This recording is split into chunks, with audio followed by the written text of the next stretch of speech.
The flight attendant's smile didn't reach her eyes as she leaned in toward the tall black man settling into his first-class seat. Behind her, a middle-aged white passenger hovered awkwardly in the aisle. "Sir," she began, her voice clipped, "there's been a change."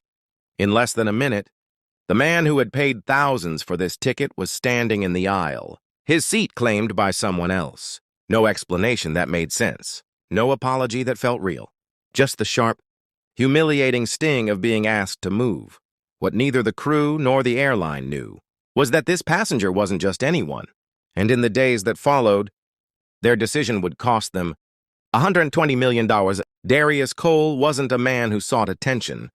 At 48, he had built his career quietly, brick by brick, until he stood at the helm of one of the nation's largest technology logistics firms. His business moved goods for global brands, managed supply chains for governments, and, ironically, partnered with several major airlines. For cargo operations, travel was a constant in his life. He was on a plane nearly every week, bouncing between client meetings, board presentations, and site inspections. First class wasn't a luxury to him. It was a workspace, a place where he could prepare documents, answer urgent calls, and arrive sharp enough to step into negotiations. On this particular morning, Darius was flying from Chicago to San Francisco for a high-stakes meeting that could open a new West Coast distribution hub. He'd booked his ticket months in advance, choosing a front-row first-class seat for the extra space to work on presentation materials. The airport was the usual blur of rolling suitcases, coffee lines, and boarding calls. Darius arrived early, laptop bag over one shoulder, leather carry-on in hand. He greeted the gate agent politely, scanned his boarding pass, and took his seat. A quick nod to the attendant, a deep breath. The hum of the cabin was familiar, almost comforting. Then, just as the final boarding call echoed, a shadow fell across his seat. The attendant stood there with that tight-lipped look that always meant bad news. "Sir, we need you to move to another seat." There was no storm in her tone, no raised voice, just the unnerving calm of someone enforcing a decision they wouldn't. "Explain." Darius closed his laptop slowly. He'd been here before, not in first class, but in boardrooms, in lobbies, in spaces where people's eyes told him he didn't belong. This time, however, the cost of that assumption was about to be higher than anyone imagined. The request wasn't a request at all.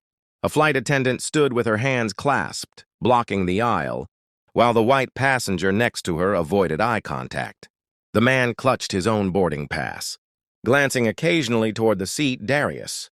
Occupied as though silently claiming it, Darius asked why. When he pointed out his confirmed reservation, the attendant shifted uncomfortably and suggested he take a seat in business class instead.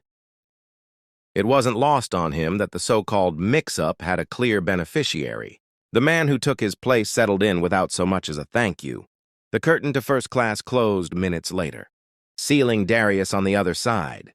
He sat in business class with the hollow feeling of someone stripped of dignity in plain sight. Around him, passengers stared at their screens, pretending not to notice. A young woman across the aisle glanced at him with a mixture of sympathy and discomfort, then quickly looked away. This wasn't the first time Darius had experienced subtle, calculated exclusion. It was in the way security sometimes, randomly, checked him 3 times in a month. In the way hotel clerks sometimes assumed he wasn't a guest. In the way certain corporate partners deferred to White Jr. Executives rather than speak directly to him. He could have let this one go. It was just a flight, just a seat, just a few hours. But he knew that excusing it meant accepting it. And Darius Cole had spent a lifetime refusing to accept less than the respect he had earned. Somewhere over the Rockies, he opened his laptop, not to work on his presentation, but to draft an email. His tone was measured, factual, and unshakably clear. He detailed the incident from start to finish, the lack of justification, and the treatment that stripped him of his seat.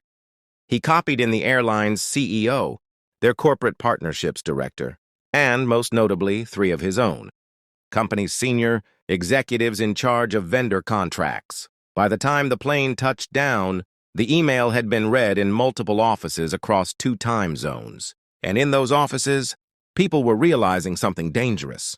the man they had just humiliated, was responsible for over $120 million in annual contracts with their airline. The flight crew disembarked unaware of the ripple that had begun. For Darius, the humiliation still stung, but beneath it burned something sharper: resolve. Within 24 hours, Darius's message had escalated to the airline's executive board. Internal memos flew between departments laced with urgency. Customer service error was the official term, but behind closed doors, the discussion was frank. The optics were disastrous, and the financial stakes were worse. His company, its logistics division, had the power to reroute all air cargo contracts to competitors, a move that would instantly create a 9-figure hole in the airline's revenue. The executives understood this and moved fast. By the second day, Darius received a call from the airline's vice president of corporate relations. Her voice was polished, rehearsed, and apologetic. She offered a public statement, free upgrades for life, and an invitation to discuss the matter privately. Darius listened. Then he made his position plain. This isn't about upgrades. It's about accountability. He requested a formal acknowledgement that racial bias may have played a role in the seating change. He demanded that the airline implement mandatory anti-discrimination training for all crew members. And until those actions were taken and verified, he was freezing all cargo contracts with their company. The call ended on a note of tense politeness, but the meaning was clear. 3 days later, the announcement hit the business news wires. Cole Logistics had suspended $120 million in annual contracts with the airline. The story was picked up by national media, framing it as both a corporate dispute and a racial justice issue. The airline scrambled to manage the fallout, but the damage had already been done. Investors saw the headlines. Customers saw the comment sections filled with stories from others who had experienced similar treatment. Darius didn't celebrate. There was no satisfaction in knowing that it had taken corporate leverage, not moral conscience, to provoke change. But he knew this much: they would remember his name the next time they considered who belonged in first class. Weeks later, Darius boarded another flight, this time with a different airline. The attendant greeted him warmly, offered to hang his jacket, and brought him coffee before takeoff. The small courtesies stood in stark contrast to that morning in Chicago. The incident had faded from headlines, but not from conversations. Darius received messages from strangers who had read about his stand, some sharing similar stories, others thanking him for using his position to make a point. He knew that for every incident caught in the spotlight, did he care? Or was it simply easier not to think about the chain of events his comfort had set in motion? The airline eventually issued a public apology and began rolling out the crew training he had demanded. Whether it would change anything was another matter. For Darius, the lesson was clear. Silence is expensive not just in dignity, but in the systems that grow stronger when unchallenged. As his next flight taxied toward the runway, he looked out at the clouds and considered the irony. A single seat on a single plane had unraveled a partnership worth millions. And maybe that was the point. In the right hands, even the smallest act of resistance can become impossible to ignore.